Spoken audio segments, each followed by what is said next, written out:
all measures, Israeli measures are illegal. If you take the international law, it's really illegal. This is the main entrance to the Wailing Wall. For you, it's very easy to go, but for me as a Palestinian, I can't go. Do you hate Jews? He said, no, I don't hate Jews. I hate those who killed my son. For us to pass the yard of the Wailing Wall, it's impossible. No way. So sometimes you will be in the Jewish quarter, you will see old women, old men, young Palestinians passing from the Jewish quarter because they are not allowed to pass the yard of the Wailing Wall. They have to make all the way long in order to reach to the place they want.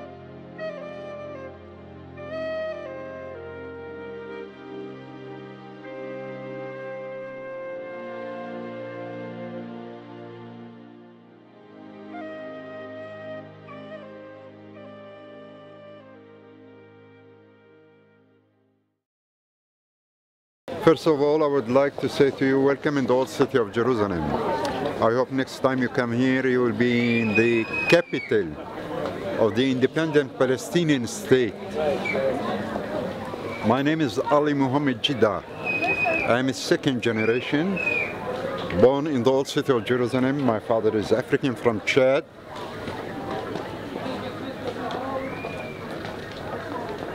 Afterwards, we will have the opportunity to go to the last station that we are going to visit, is the African quarter, so where I can give you the history of the Afro-Palestinians.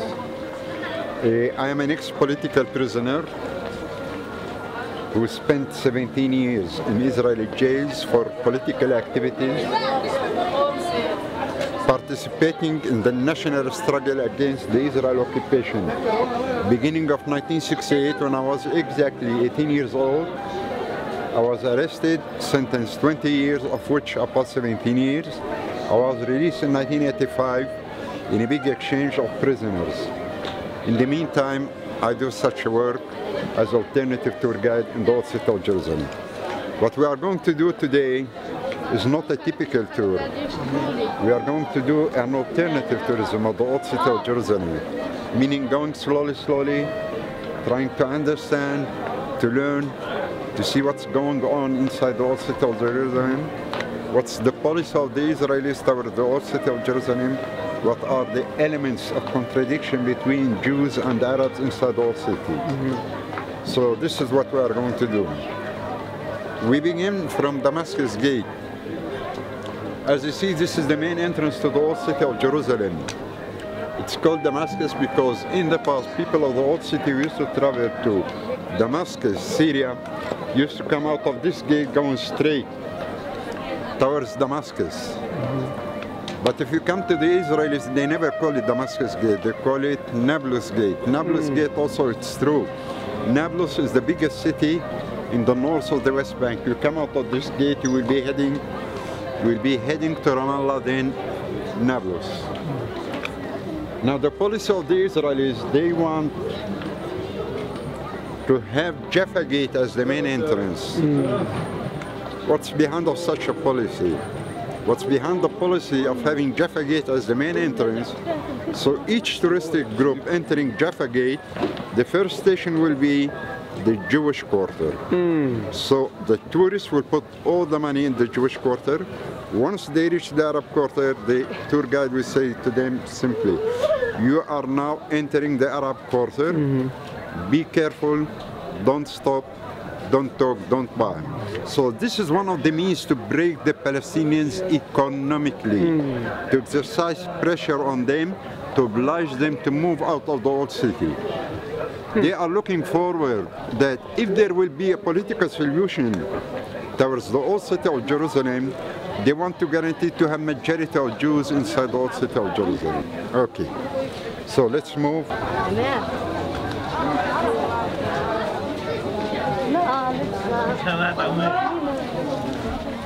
Okay, brothers, I want to give you an idea about the females sitting here. Those females are doing a very risky work.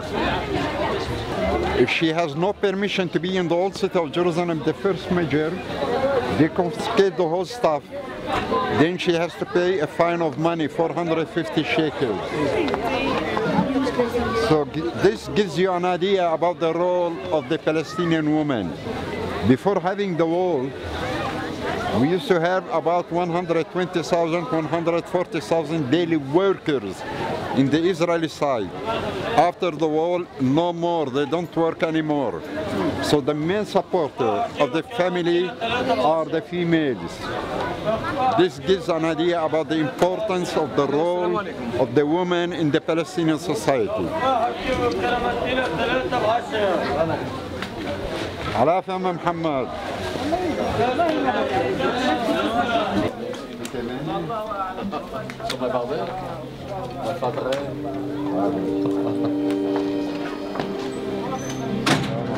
عليكم السلام علينا ابو محمد. والله غلابة، والله قلابة. وين اخاك؟ غلابة. كيف حالك؟ كيفك يا كرم؟ لوز.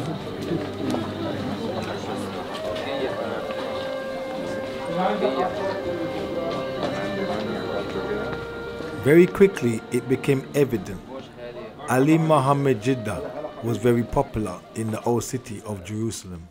Now, concerning the building here, this building, the one in front of us, is the apartment of Ariel Sharon, the ex-prime minister, Israeli prime minister. He had this apartment since 1987. He wasn't serious at all because not a single night he stayed in this apartment. He chose this point because it's very close. First of all, this is the center of the Muslim quarter. Second, it's very close to the Via della Rosa. So he wanted to say to the Palestinians, Christians and Muslims, I am the boss here. In the meantime, you have settlers, Israeli settlers living inside the building. Still, we have two Palestinian families, a Muslim one and an old Christian woman. They insist to go on living in this apartment. And because of that, they have a lot of troubles with the settlers. For example, the Israeli settlers, whenever they carry the prayer Friday afternoon, the whole Saturday, they carry the prayer in a very hysterical way to terrify the people, so they will oblige them to move out of the city concerning the future. Hala hala Muhammad, hala habib.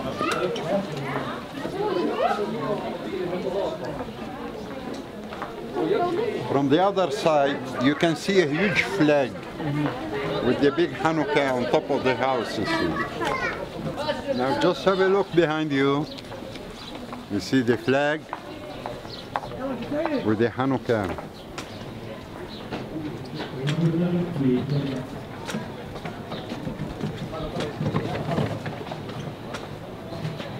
كيف حالك؟ كيف امورك؟ انت تمام؟ نشكر الله ونعمه ما دام نمشي كويس. باين الله حبيبتي، الله يسعدك، الله يخليكي. The story of this martyr over here. In 1989, this martyr was sitting with other 3 young Palestinians outside Jaffa Gate. Suddenly a settler came down of the bus, opened fire, injured the 3 of them. He himself was killed on the place. He was 19 years old and newly married, even the wife was pregnant. 1989? 1989, 2 years after the beginning of the first Intifada. Now one day I was passing with a delegation, American Jews. I told them the story, so one of the females from the delegation came to the father who is here. She asked him, do you hate Jews? He said, no, I don't hate Jews. I hate those who killed my son. So you have to just look on the face, tears rolling down her cheeks at that lady.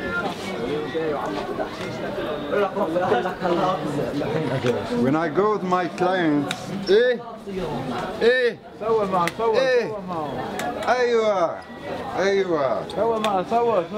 when I pass with my clients from here, I say to them, if you want to give a proof that you have been to the old city, you are obliged to taste this kind of sweets. Otherwise, you can't say you have been to the old city. So I say to them, I give you the permission to pick only one piece. So help yourself, you are invited. Each one of you one piece. One piece. One piece. What is made out of? This is called awami. Awami means the boat when it floats in the sea on the water. When you fry it, it goes, لا خالي اضربني أنا خالي. ولا مرة. هلا. It goes up and down, goes up and down. تفضل أستاذ علي. هلا حبيبي مالك يا عمي؟ بدنا نمشي يا عمي. هنا يابا. وراك بتروح 6 أشهر يدار يا عرس. بس داري. Just now we are in the center of the Via della Rosa. If you go up a little bit, you begin with the first station, where Jesus was condemned to death. The second station where they gave him the cross, and he came down, took this direction. Station number 3, So, look at our people. Look at our people. They are following the tour guide. They don't dare to look at their people. Look, I think they are from South Africa. Yeah. To enjoy okay.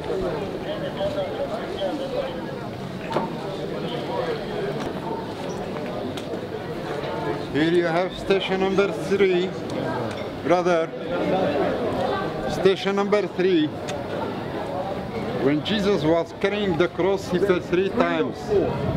3. Station number 3, he fell the first time on the ground. Station number 7, the second time. Station number 9, the third and last time. Down a little bit, you have station number 4, where Jesus Christ met his mother, Saint Mary.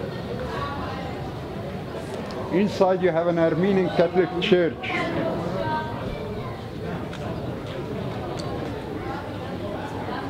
You have an Armenian Catholic church. While if you take the Armenians in Palestine, Armenians, majority are Orthodox, while the Catholic are minority. Have a look on those t-shirts. The pictures of the hypocrite leaders of Europe with our brother Obama. Don't worry, be Jewish.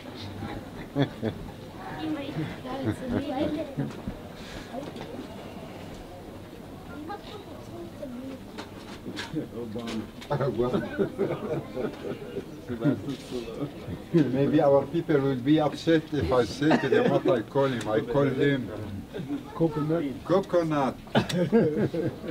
Repeat that, what do you call him? I call him coconut. Obama the coconut. Yeah, coconut. This is not true black. No. I doubt.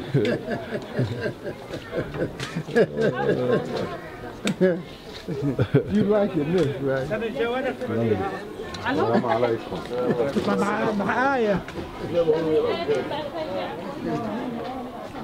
So if you look at this building, we have the same problem. You take the first floor, you have a Palestinian family. In the second floor, you have settlers. A lot of tension in this building. The surrounding area.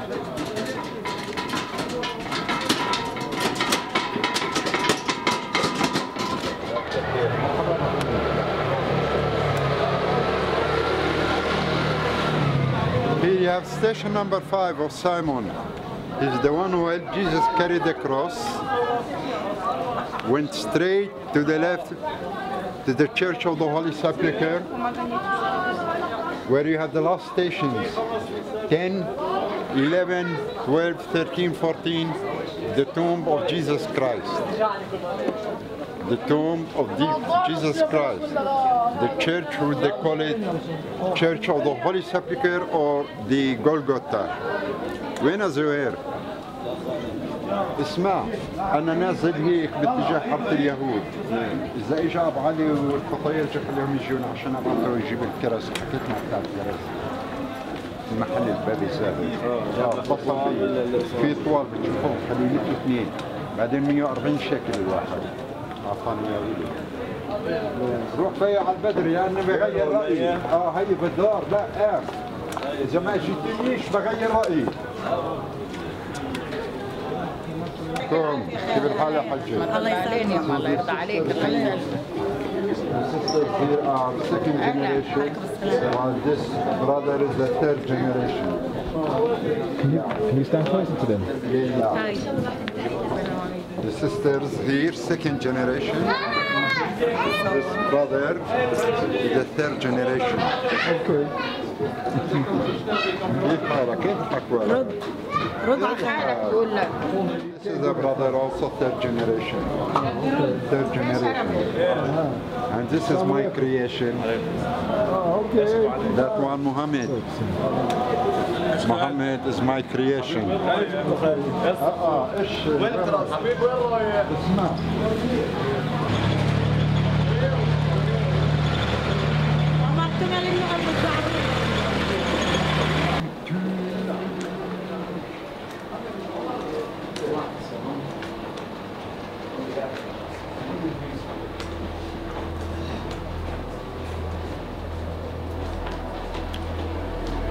The signs over here, you will see it open in front of the houses, some places.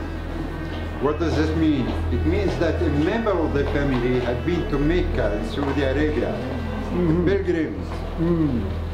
So he came back. So the tradition here among Palestinians, the Muslims, they carry decoration a week before he comes. Then people come, go inside, shake hands with him. In Arabic we call him Hajj. Hajj.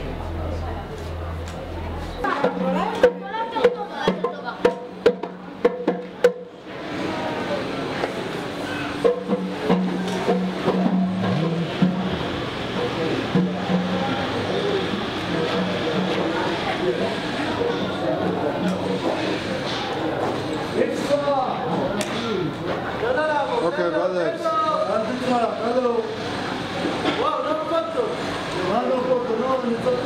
This is the main entrance to the Wailing Wall. For you, it's very easy to go, but for me as a Palestinian, I can't go. No way, so we have to go to the Jewish quarter. So as a Palestinian, they won't let you go through? No. Not allowed. For us to pass the yard of the Wailing Wall, it's impossible. No way. So sometimes you will be in the Jewish quarter, you will see old women, old men, young Palestinians passing from the Jewish quarter because they are not allowed to pass the yard of the Wailing Wall. They have to make all the way long in order to reach to the place they want. And even the old Palestinian people as well? Yes. Sometimes it's incredible. You see a woman carrying a baby with 2 or 3 other babies, kids following her. It's the hell for them. Now we have to leave the Arabian side, we have to go to the Jewish side, meaning we have to enter the Jewish quarter. If you take the history of the Jews in the old city all the time, they used to be living here. In 1948, because of the war, they moved out. They were replaced by Palestinian refugees. In 1967, they came, gave ultimatum 24 hours to the people to move out. I will show you the yard, the esplanade before the Wailing Wall. It used to be called the Moroccan Quarter. So with the bulldozers, they raised down 186 houses. They blew down how many houses? 186 houses were raised down by the bulldozers, by the Israelis. What happened to the people who live there? People are everywhere, mainly in refugee camps in Jordan. Now, when I say Jewish quarter, it doesn't mean any Jew can live here. Here it's very expensive. So for that, rarely you hear the Hebrew language. What you hear is English American accent, meaning we are talking about majority American Jews, and you have some French Jews. Now, in spite of the fact that people living here and people living in the Arabian side, they pay the same taxes, but they don't get the same services.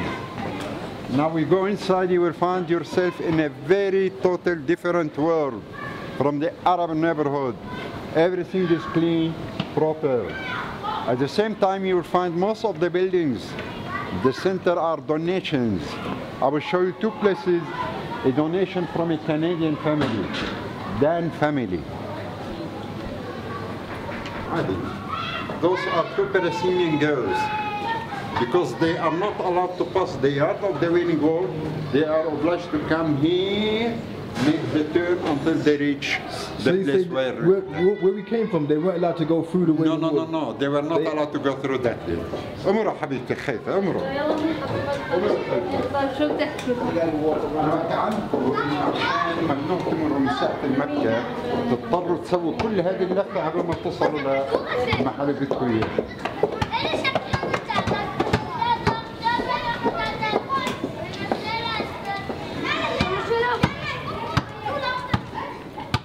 What we was about to encounter was unexpected, not to mention extremely uncomfortable. You see, one of the words they just mentioned, Gushi. Well, they began calling us niggers, Sambo. Niggers, Sambo. What's that? Who the kids just mentioned? Yeah, the kids. They began saying Kushi, meaning niggers, Sambo.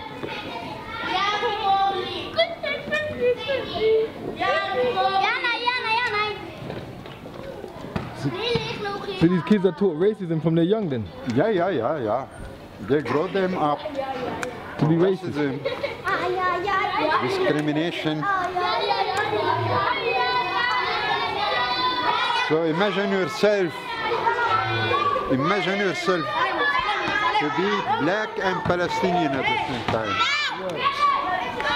They're saying ya kushi. Kushi, nigger. Okay.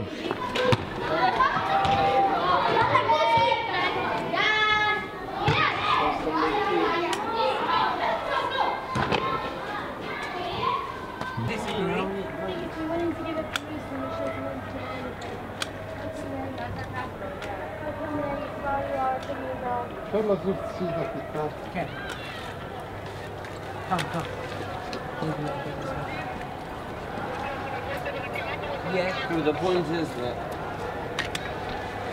you're still going to be guaranteed.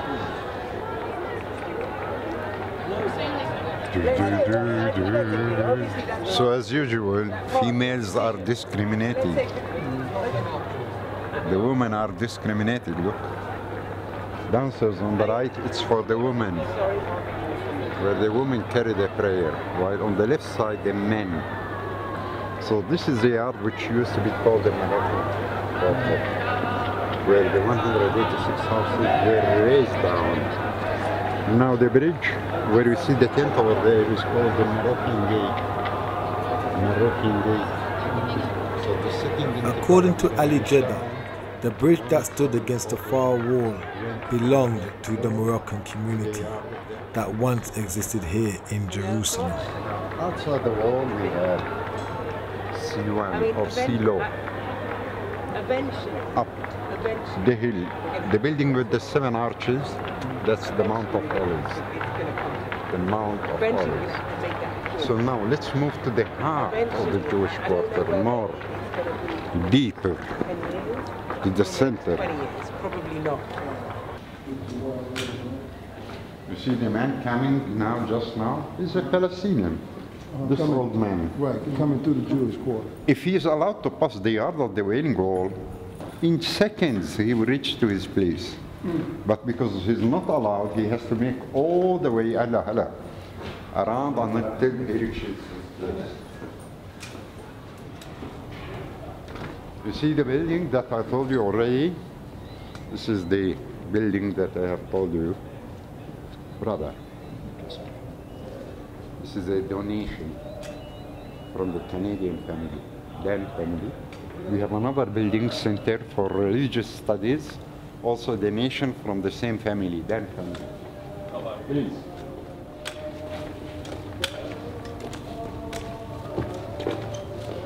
Later I will give you the story of the cats. There is a very interesting story behind the cats. I will tell it to you later.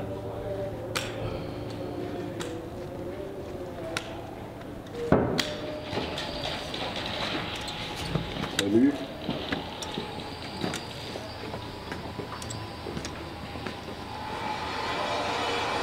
This is the center also. The donation from the same family. Jewish students from all over the world, they come to this center for religious studies. Because usually they have bodyguards over there. So the Palestinian kids can't go over there. And as I told you, in spite of the fact that we pay the same taxes, we don't get the same services. This is by the municipality. So you're saying the Palestinian kids can't go over there because of bodyguards? No, it's forbidden. They have bodyguards. It's forbidden. But you pay the same taxes as Israelis? Yes, that's... But they have access to the playground with Palestinian stuff. But it's all in the city. Directly after 1967, they launched a campaign of renovation. All the quarter. Because you can imagine the life of the refugees who were living here. They can't afford repairing. But most of the money over here is American money. Okay.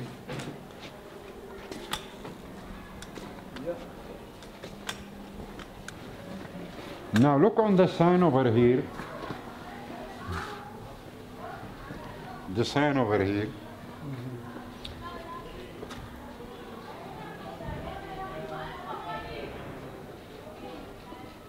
Just a month ago it was written in Hebrew.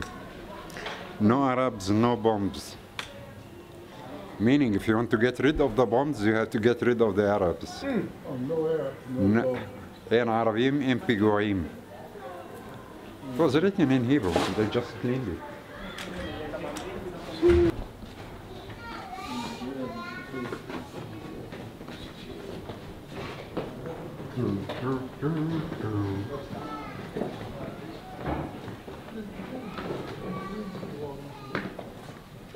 So you can imagine, brothers, from time to time I had to make such a tour. It's very tiring, a lot of pains, but I'm obliged to do it. This is the way, only way I earn my living.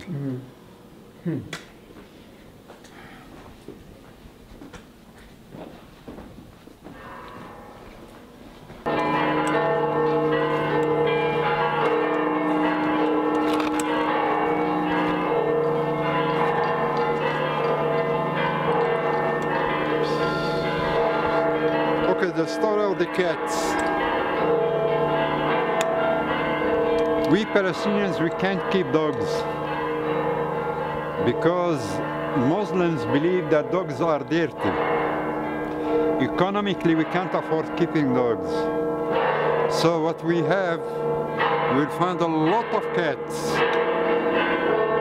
in the Arab neighborhood.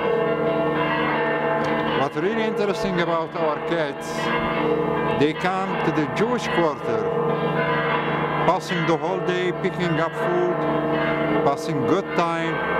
Late in the evening, they come back to the Arab quarter. Inside this room, unfortunately, we don't see it today. We used to have a cat from inside. Ali humored us with his story of the well-accommodated Israeli cat, who wants for nothing unlike the Palestinian cats. And the cats outside are the oppressed cats. This gives an idea about a little bit about the conflict between the Palestinians and the Israelis. Even with the cats, we have injustice.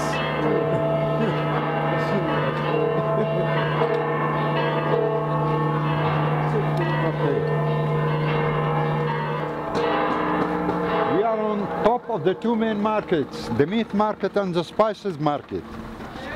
In 1991, 4 settlers were on top of the meat market. They threw a hand bomb downstairs. One Palestinian killed about 67 wounded. A month later, they were arrested, sentenced 11 years, of which they passed 4 years, you can say, in a hotel of 5 stars. Yeah. That was Israelis did it? Israeli settlers, yeah. Israeli settlers bombed up Palestine? Yeah. A meat market. Just now we are going to pass the meat market. And they only got how long? 4 years out of 11 years. 4 years out of 11. Yeah. So killing one and bombing and injuring 65. 67. 67. Yeah. Palestinian cats. Palestinian cats.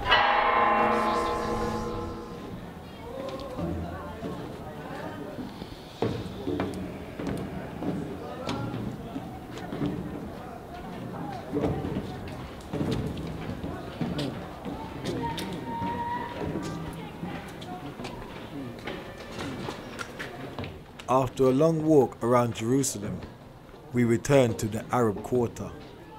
I had compassion for Ali's arduous journey, which led me to think about the young and elderly having to walk such distance on a daily basis.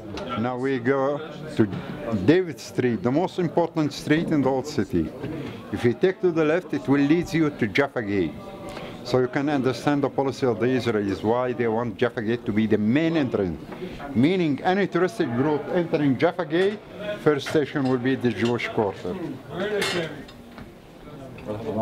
So Ali, technically we walk, from the place to go to the Western Wall, the people would have to walk all the way around where we walked, this whole journey to come back around, just to get back around to the Arab quarters? To the Arab side. Woo! Unbelievable, huh? That's what, 10 minutes walk? 15 minutes walk? Yeah. Voila. So what could literally take them 2 minutes?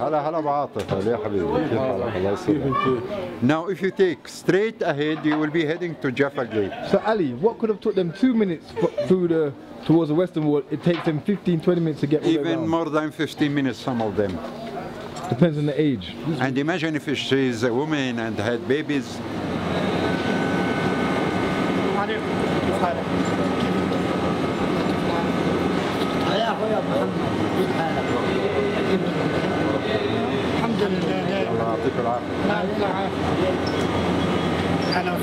Let's go, brothers.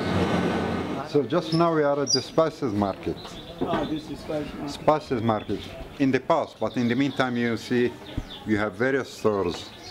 But just now we can have a picture with the store of the spices,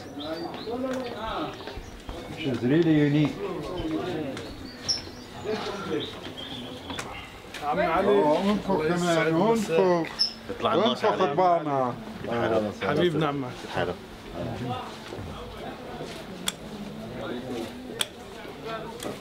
السلام عليكم. ايش يا محمد؟ ايش يا محمد؟ محمد ندخلك التاريخ اليوم. معقول ندخل التاريخ وين؟ على بريطانيا. على بريطانيا مرة واحدة؟ بس بيشوفوا السمر، بيض ممنوع. ممنوع؟ اصل السمر أنا بروح أدور حالي. حبيبي. ويلكم. العفو.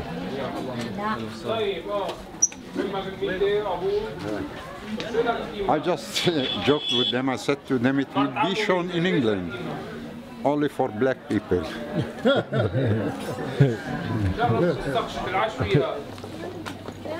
So a while back you were saying you've done 17 years. Well, I was a member in one of the Palestinian factions on the left, of the PLO. It's called the Popular Front for the Liberation of Palestine, which used to be headed by a Palestinian Christian, Dr. George Habash. Then in 1968,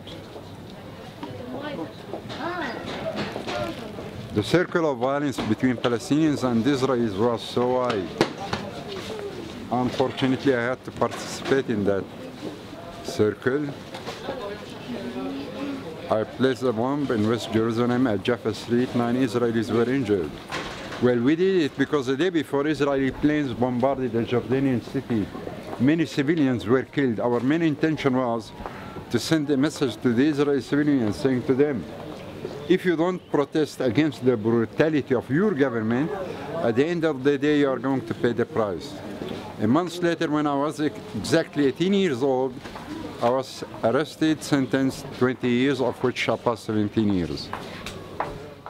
Listening to Ali Jiddah share his past experience gave insight to how committed he was to the Palestinian struggle. The overwhelming respect he's shown on the streets of Jerusalem is a clear sign of their admiration.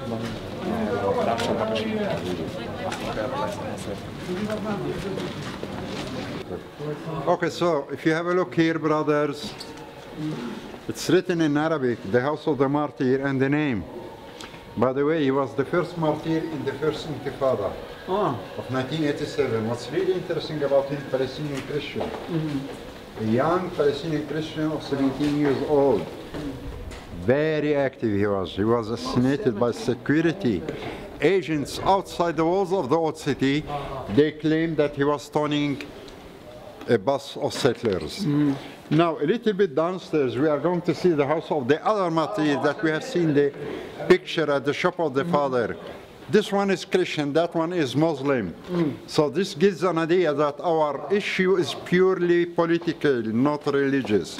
Hala hala, hala doctor, hala habibi. Habibi Muhammad. This is unknown to the Western world. Christians participating in the struggle for liberation. I wonder why.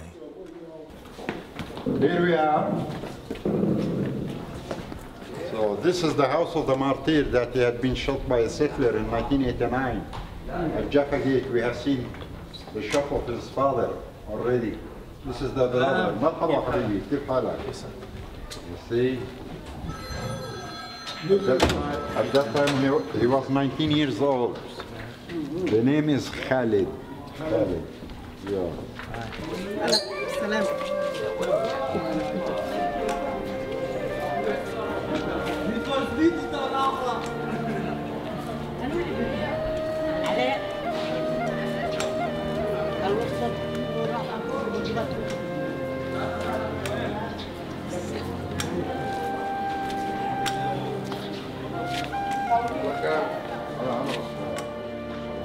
Here I was in the heart of Jerusalem, in the African community, a community unknown to the outside world, yet very much in existence. I was looking forward to this moment.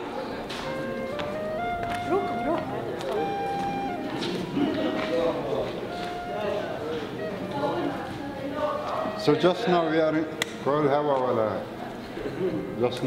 front of the African prophet, this section and this section. So we have to go a little bit in my place and talk a little bit about the history of the Afro-Palestinians in Jerusalem. What are their troubles, sufferings, their ambitions, and their message to our people all over the world. Okay, keep it in mind.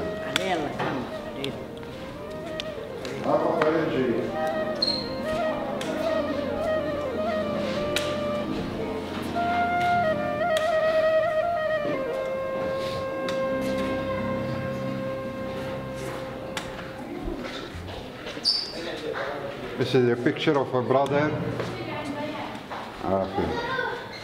Umar Habibti, he is a martyr. On the first day of this Intifada, on the 29th of December, year 2000, he was at the Mount of Olives coming out of the hospital after donating blood to those who were injured in the yard of the Aqsa Mosque. He was shot with a dum-dum bullet, the dum-dum bullet which goes inside fragments. 20 years old, a month later he was supposed to marry. Brother Usama Jiddah.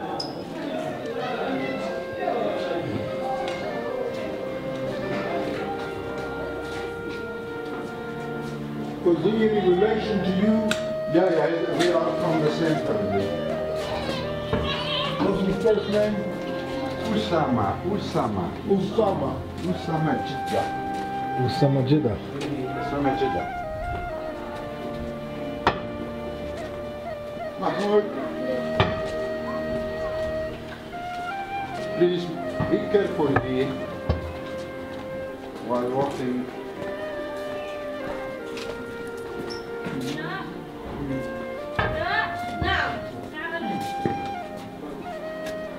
Watch your step. Watch your steps.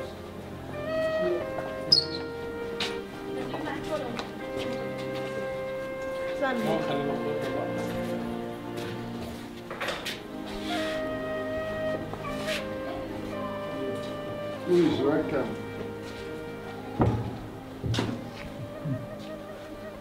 Welcome. Want to give light? I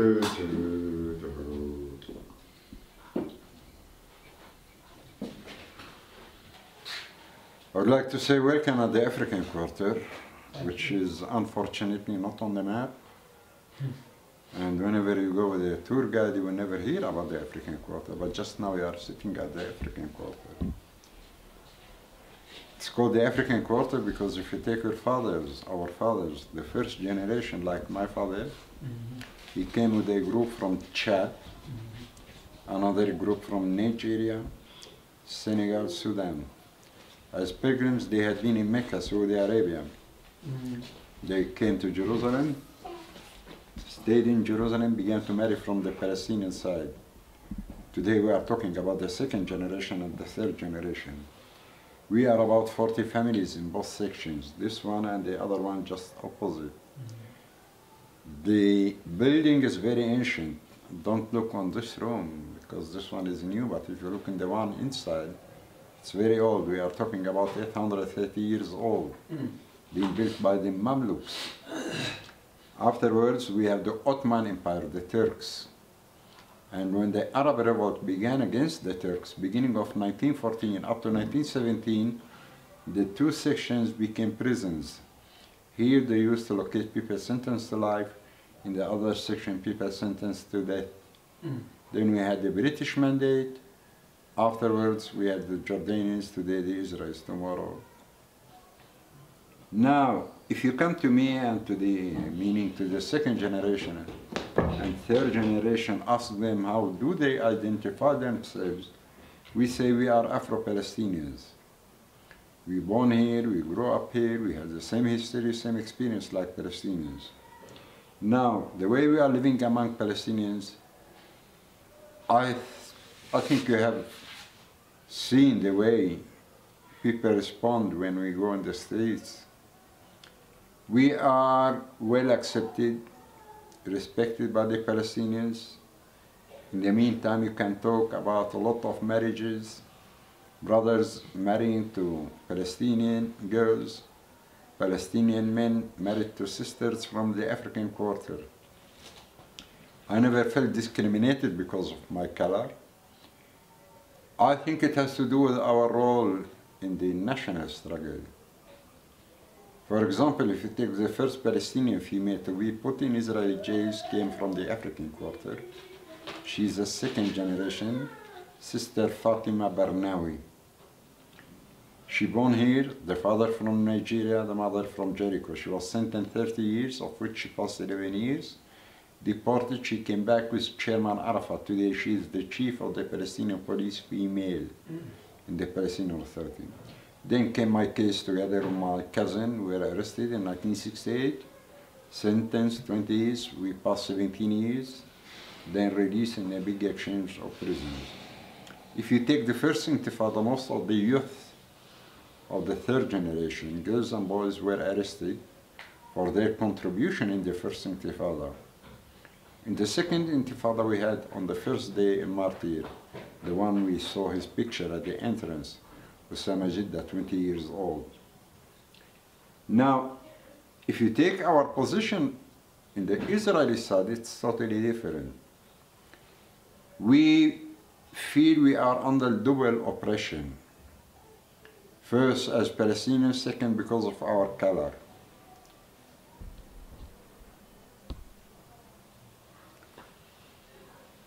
Israelis look on us in a way so discriminated, so racist. They call us Kushi.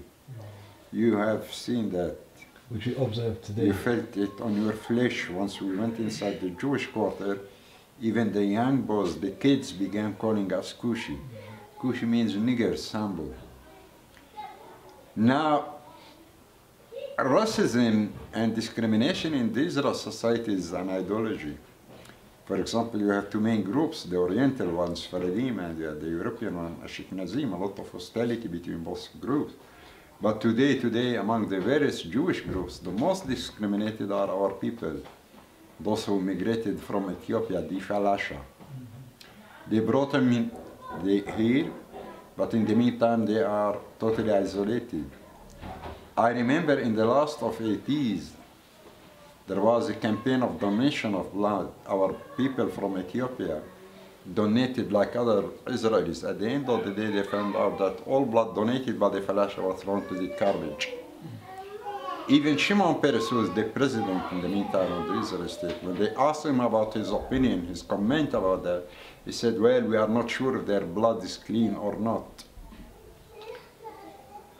And for that, I think such facts should be known by our people abroad, mainly our people in the USA and in the United Kingdom, because I see often our people, sisters, brothers, going around with the Israeli tour guide like a kettle of goats, fooling them, cheating them. If they smile to them, it's not because they respect them or they like them. They smile for their pockets, for the green money they have. And I tried many times to draw the attention of my people that there is a place that they should see, the African Quarter. Most of them, they not dare to look at me even. Yeah. Now, the African Quarter, let's say on the economic level, we are from the poorest sectors among the Palestinian people. Most of the youth, girls and boys, are obliged to quit school and go to work in order to support their families. We had another problem. It's becoming so crowded, the quarter, and there is an increase in the population, so the newly married brothers, sisters are obliged to move out to rent apartments, which means the hell for them. And to build a room inside the quarter, it's very risky, very dangerous. We had a case of a brother 3 years ago. He built one room on top of the roof of the parent house for the wife and 5 children. He was fined to pay 30,000 shekel, which is about $10,000, and to demolish the room by his own hands. He was obliged to do it, otherwise they would demolish it and he has to pay for the expenses. So now our issue is in the total issue. Our situation will be improved once the issue of the Palestinian people is improved. Once we achieve our freedom, independence, I think we as Afro-Palestinians, as black Palestinians, our situation also will improve. So once again, I say to you, you are welcome. To all our people abroad, whenever you come to Palestine, mainly to the old city of Jerusalem, they should know that they have a second house, second home, which is the African Quarter. And I want from them that they don't have to feel strangers or just passers. We are not passers. We are deeply rooted in this country. We are talking about generations and generation and generation. For example, the picture which I have over here, I like to put it as an example for our roots in this country. Now look at the picture pretty well. The man holding the rope of the camel, the man holding the rope of the camel is the Caliph Umar bin Khattab. He is the third man after Prophet Muhammad. Caliph Ma? Caliph Umar bin Khattab. Ma. When he came to Jerusalem, look at the one who's riding the camel, he's a brother. Bala? You said Bala? No, not Bulal, but another brother. So, you can say we began when the Islam came to Palestine, but I'm quite sure we are even before and before and before. For example, if you go around to Jericho, if you go to the West Bank, some of the refugee camps over there, what's really strange is to see white people over there, like Tulkarem in the north of West Bank. If you go to Gaza City, Khan Yunis, there is a quarter called El Garara. All over there, it's our people over there.